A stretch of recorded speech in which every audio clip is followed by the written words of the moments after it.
На самиот почеток да поставам едно прашање. Дали некој од вас случајно прочитал во Коприжот на вековите што всушност кажува Елена Вајд за Јуда? Бил избран, неизбран, повикан, неповикан и така натаму. Бидејќи нашето проучување минатиот месец од 4 евангелија не поучи дека бил избран, како и другите апостоли. Ако никој до сега не го проучил тоа, ќе го оставиме за друг пат. Ја само го поставив како прашање. Верувам дека Коприжот на вековите го имате дома. Една од најраспространетите книги. Па може да се потрудиме да прочитаме нешто во врска со тоа.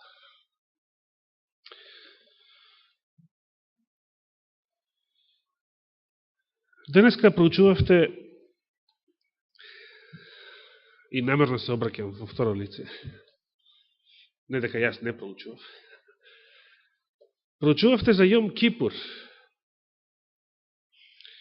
На самиот почеток би посакал да поставам едно провокативно прашање. Да отвориме за таа цел во Левитската книга, 16 глава, или трета книга Мојсеева, 16 глава, и да прочитаме 29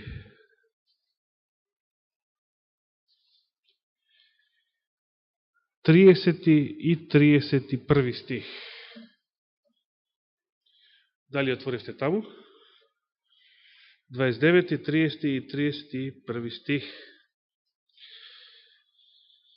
Значи, Господ му заповедал на Израел и тоа да ви биде вечен закон, во 7-миот месец, на 10-тиот ден од месецот, смирувајте ги душите ваши и никаква работа да не вршите ни вие, нити придојдените, населени помеѓу вас, зашто во тој ден ве очистуваат, за да ве очистат од сите ваши гревови и да бидете чисти пред лицето Господово. Тоа да биде сабота над саботите, смирувајте ги душите ваши, тоа ќе биде вечен закон. Два пати го прочитавме изразот вечен закон. Исто така, што прочитавме? Тоа е сабота над саботите. Значи, ова е поголема сабота од седмичните саботи. Ова е најголемата сабота.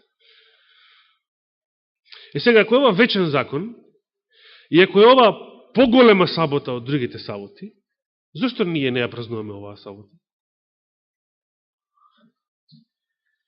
Прашање за размислување. Вечен закон и сабота над саботите. Прашање за размислување.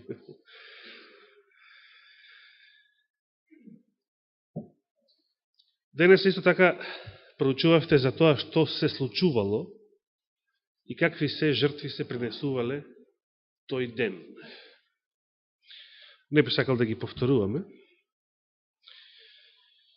Меѓутоа, да се подсетиме.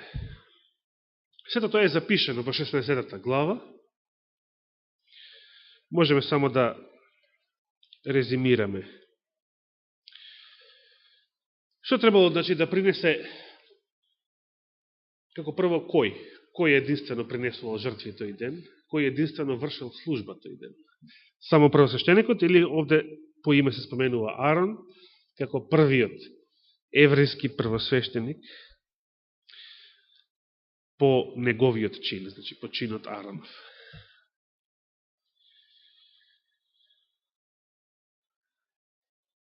Принесувал теле како жртва за грев и заедно со него овен како жртва сепаленица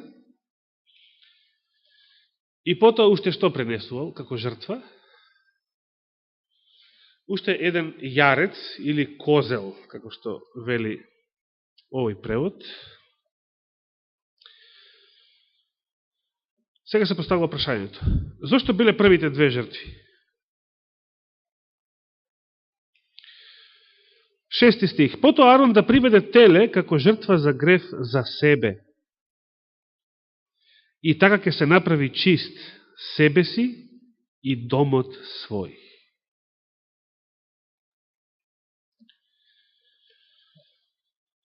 Зошто требало да биде пренесено телето? Заради очистување на гревовите на самиот првосвещеник. Се сеќавате минатата сабота кога читавме за секојдневните жртви, секојдневната жртва за грев, таму 4 глава и понатаму. Кога се пренесувало теле за секојдневната жртва, се сеќавате? Ако сгрешала целата заедница или целиот израелски народ, колективно, и освен тоа, во кој друг случај се пренесувало теле како жртва за грев, ако сгрешал било кој свештеник или помазано лице. Додека обичниот народ пренесувал, да речеме, јаре, како што читавме таму, за поединечен грев на било кој друг израелец.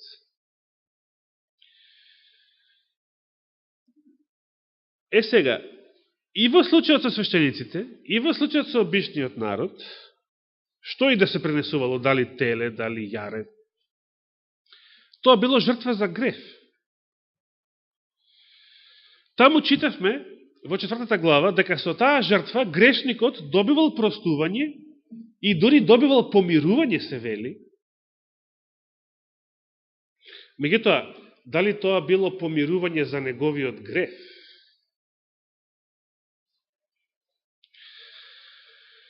И денеска би сакал повторно да го нагласам прашањето, што брат Борче утрово го нагласи неколку пати. Вие дадовте одговор, но не беше одговорот многу гласен. Зошто имало потреба од денот за очистување? Зошто израелците не се очистувале со секојдневните жртви за грев?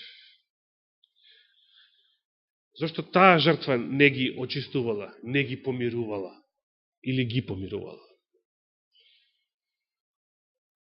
Зошто имало потреба од посебни жртви еднаш во годината на Јом Кипур?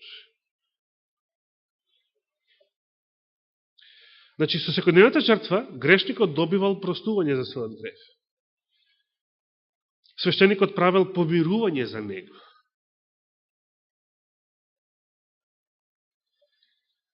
Меѓутоа, зошто сега имало потреба за истиот тој грев да се прави посебно очистување и посебно помирување на крајот од годината? Зошто?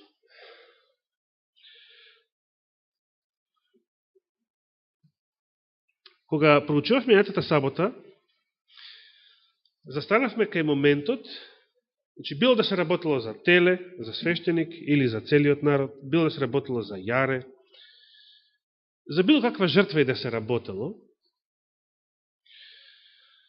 гревот што бил исповедан врз тие жртви се пренесувал во шаторот, се пренесувал во светилиштето. На кој начин? Прво, на тој начин што крвта од телето, значи ако се работи за свештенички или за колективен грев, се внесувала во светињата и таму се прскала завесата. Ова е само повторување од минатата сабота. Само таа крв, значи телешката, се внесувала во светињата и се прскала завесата со неја. А како влегувала онаа другата крв, или гревот поточно, како влегувал гревот од другите жртви во светилиштето, кога самата крв од тие жртви не е внесувана во шаторот внатре. Туку само биле мачкани роговите на жртвеникот надвор. На тој начин, што свештениците по заповед Господова ја јаделе таа жртва. Не се, например, лој не требало да се јаде, треба да се изгори, но таму читавме за некои плешки, некои делови што се за јадење. И со тоа, вината или гревот на народот, на израелецот, го превземале врз себе. Сето тоа покажува дека со секојдневната жртва за грев, иако добивал простување, дури и лично помирување со Господа преку таа жртва, Израелецот не бил очистуван од гревот со таа жртва. Израелецот во таа жртва добивал само условно простување, така наречено. Таа жртва, секојдневната жртва за грев, не била помирување за гревот. Била помирување за грешникот, но не била помирување за гревот. Гревот останувал. Вината останувала, долгот останувал неплатен. До кога? До денот на очистувањето, Јом Кипур, кога целиот народ добивал очистување за своите гревови.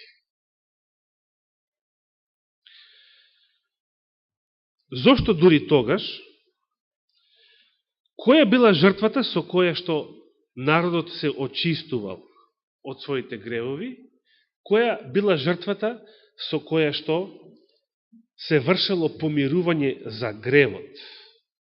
За сите гревови направени во текот на годината пред тоа, што секојдневните жртви не биле тоа. Со нив не можеле да се очистат од гревот, со нив не се вршело помирување за гревот.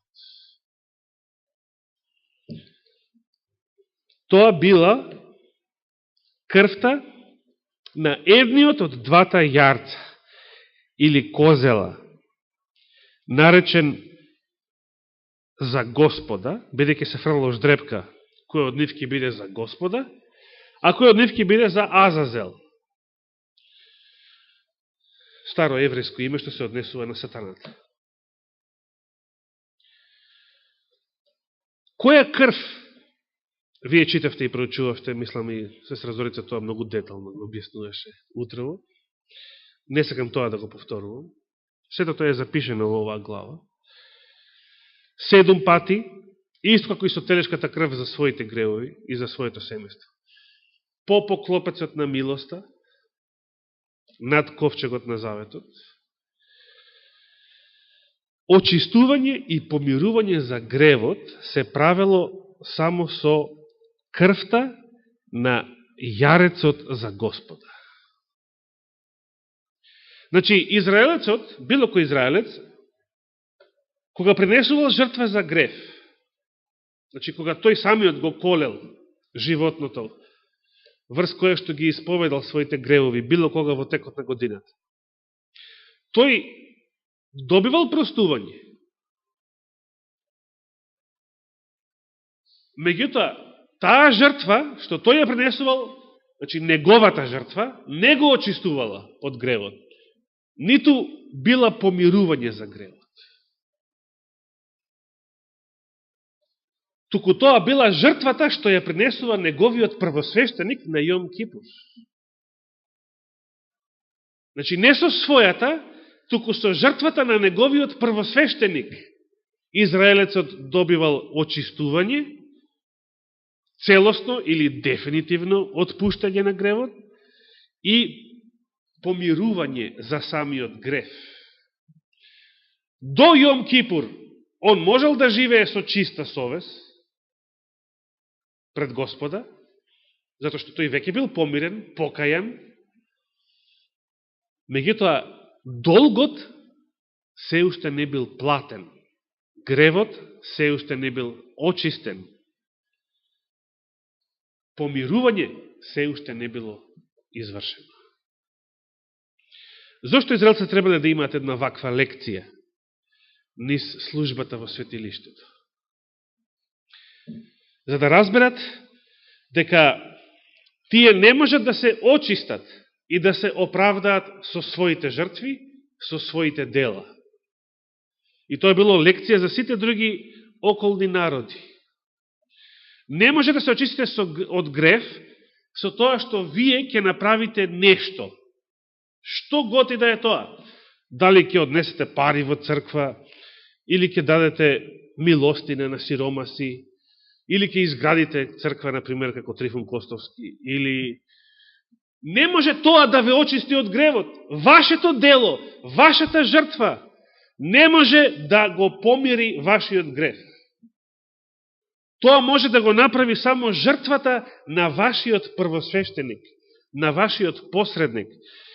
Израелците имале практична лекција низ овие служби во светилиштето, дека само жртвата на Спасителот што ќе дојде во иднина, а Јом Кипур бил символ на таа иднина, на тој иден ден, само со неговата крв ќе биде направено вистинско помирување за сите гревови, за сите беззаконија.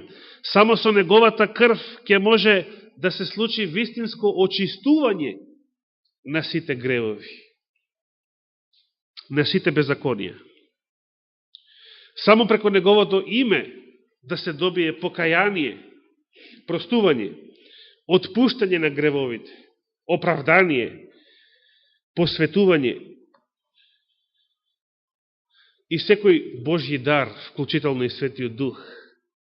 Сето тоа што апостолите го проповедале дека веќе се остварило на Голготскиот крст и потоа. Дека Христовата жртва е таа една и единствена која што го постигнува тој ефект. Никакви човечки дела, никакви човечки заслуги, никакви човечки жртви.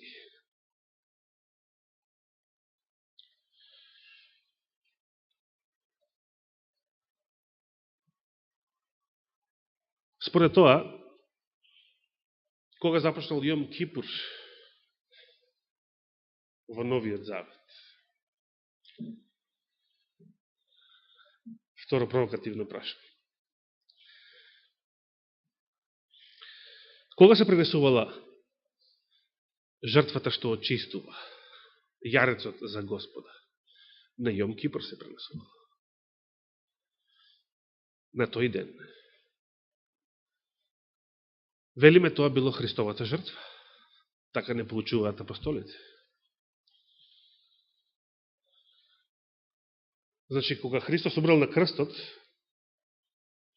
тоа веќе бил Јом Кипур, не тој датум, на еврејскиот календар, туку новозаветниот Јом Кипур, кој што цело време трае, до ден денес.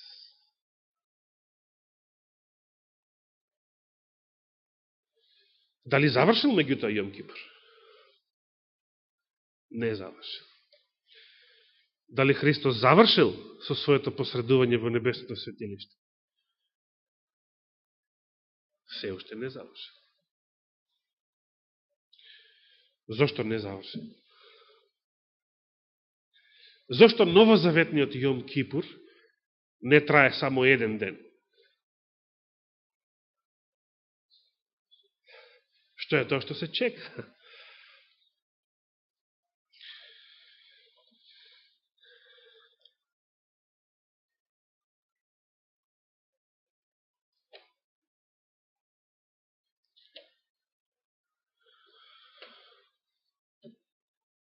Да отвориме посланието до евреите. Токму во послание каде што апостол Павле прави едно кратко резиме на сите овие служби, на сите овие обреди, церемонии, жртви. И за сето тоа вели дека сето тоа е само сенка, сето тоа е само символ, сето тоа нема никаков ефект, телешка и јарешка крв не можат да очистат гревови. Дури и тие Јом Кипурски жртви, туку сето тоа е само символ и сенка на една и единствена жртва за очистување. Една и единствена жртва за оправдание, за посветување и така натаму. Тоа е Христовата жртва. Би сакал да го насочиме нашето внимание на почетокот од 10 глава.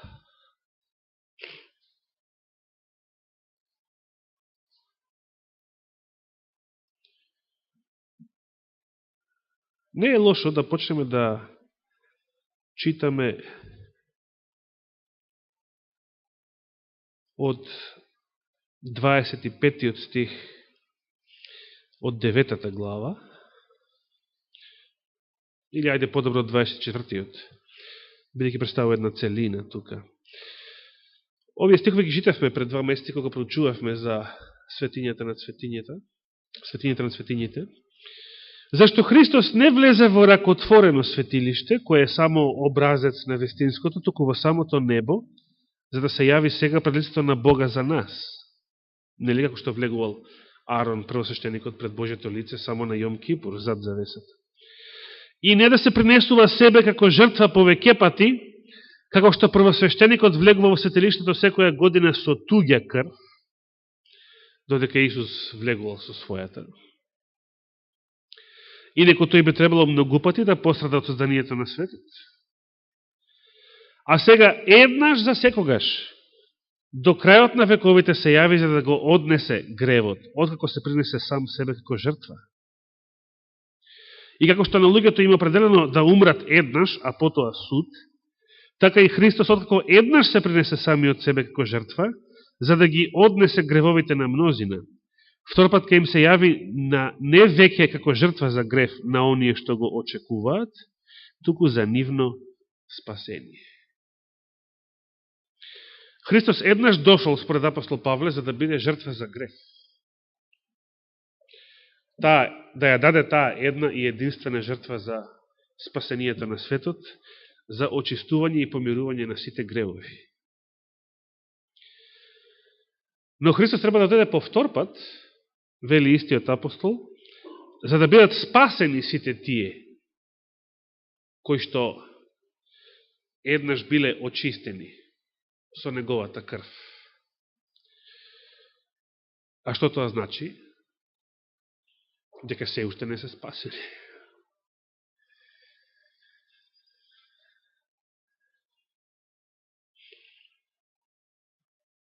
Се уште не се спасени до крај. И сега 10 глава, првиот стих. Да размислиме за овие зборови. Бидејќи законот ја има само сенката на идните добра, а не суштината на работите, никогаш не може со оние исти жртви што се пренесуваат секоја година да ги усоврши оние кои пристапуваат. И се внимавајте, вториот стих вели, инаку би престанале да се пренесуваат, бидејќи оние што служат, еднаш очистени, неки имаат веќе никаква совест за гревовите. А третиот, но преку жртвите секоја година се прави спомен за гревовите или се подсетуваат на гревовите, бидејќи не е можно телешката и јарешката крв да ги однесе, да ги очисти, да ги измие гревовите. Апостол Павле вели дека кога Израел еднаш би бил навистина очистен со телешката и јарешката крв на Јом Кипур, кога на било кој Јом Кипур Израел бил навистина очистен со жртвите на нивниот првосвещеник, апостол Павле вели тогаш не треба да има нареден Јом Кипур. Тогаш не треба да постојат нови жртви после тоа. Тогаш не би требало да има повторување на целиот тој систем, ритуал наредната година, па потоа наредната година и така натаму. Но штом имало повторување, значи дека Израел никогаш не бил вистински очистен со животинските жртви. А понатаму истиот апостол прочитавме вели дека ако еднаш навистина бил очистен, тогаш повеќе тој што е очистен нема да има совест за гревовите. Меѓутоа на секој Јом Кипур се прави спомен, се споменуваат одново и одново гревовите кои што треба да се очистат секој Јом Кипур. Со други зборови, ако еднаш народот биде навистина очистен со некоја жртва што очистува, после таа жртва не само што не треба да има нови жртви, туку нема да има што? нема да има ново акумулирање на гревови во светилиштето, кое што ќе бара повторно некој нареден Јом Кипур, кога ќе се прави очистување за сите тие собрани гревови, што одново и одново ќе се собираат, ќе се пренесуваат во светилиштето. Заклучок, после Христовата жртва не постои акумулирање на гревови, на простени гревови во светилиштето. Иако множени адвентисти токму тоа го тврдат, дека гревовите и понатаму се собираат, се акумулираат, тоа е во противречност со оно што го поучува апостол во 10 глава.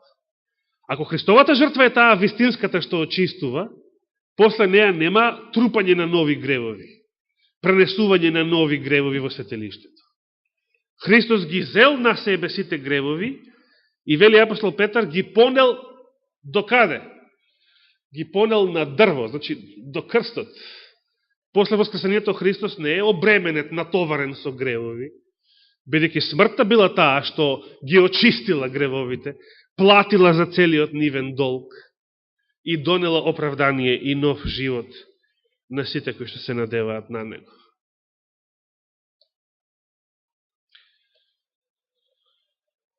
Тогаш што значат зборовите на Елена Вајд?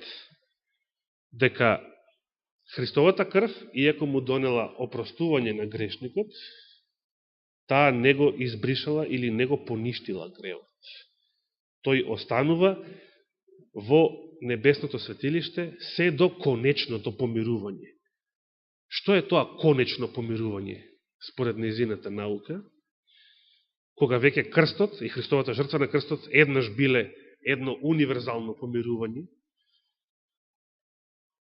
зошто е потребно да постои некое наредно помирување? Дали е точно тоа дека треба да постои некое наредно помирување, кое што таа го нарекува конечно помирување? И во кој смисол гревот што е еднаш простен и оправдан со Христовата крв и понатаму останува во светилиштето, се до конечното помирување, кога ќе биде избришан според нејзините зборови. Што значи тоа бришење? Во кој смисол ќе биде избришен? Во кој смисол се до тогаш останува таму?